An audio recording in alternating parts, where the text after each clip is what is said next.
Well, my son is a trainer, Yeah. and we've had this discussion over the years. And what we know is that in the cell, everybody know about the mitochondria? Mitochondria is the energy producer inside the cell. So when glucose and oxygen go into the mitochondria, they make energy, all right? The problem is it's not a very efficient equation. They're only making about 95% pure energy. The other 5% is like exhaust coming out of a car, you know. All gas and engines produce exhaust. Well, your exhaust in your body are free radicals. So you've got 95% efficiency, but you've got 5% free radicals. This is at rest. What do you think happens when you exercise? Speed it up.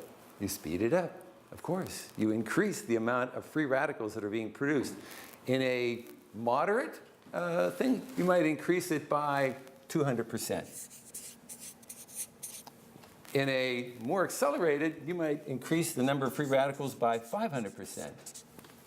In the ultramarathoners and those people, those probably 1,000% or more, you're increasing the amount of free radicals that are being produced in the body. And the current thing in fitness right now, like the trending thing is high intensity interval training, and there's a lot of languaging too to help it, that it's, and I don't know, I mean, this is just what I hear in my industry, that it helps boost the mitochondria energy production. So that high intensity is you work, you rest, you work, you rest, you go 110% and then rest.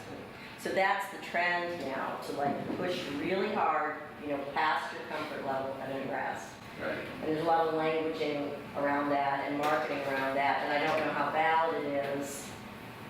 And I haven't been around long enough to see if it, you know, it's just new trend, so.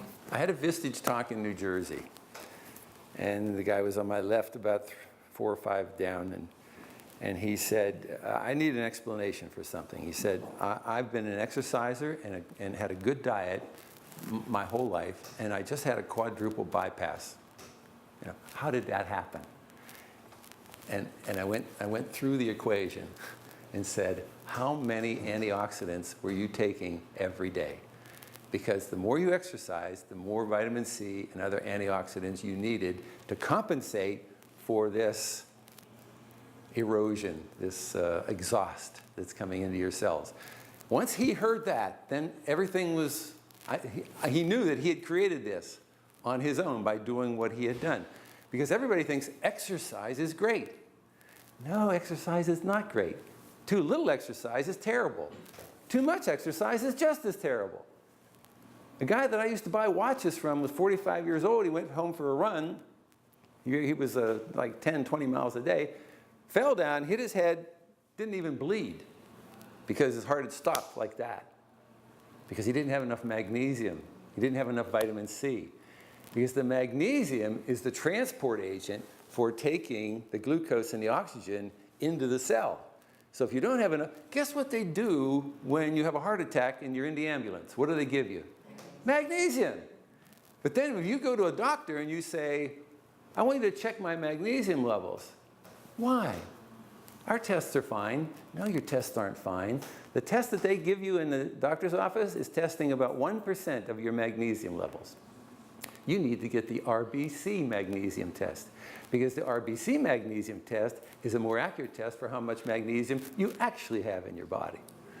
So there's all kind of little subtle things that you're going to learn today that I hope are going to fine-tune your understanding of how the body works and how you should modulate a little bit more and change what you're doing, because it's these subtleties that are making the difference in people's lives.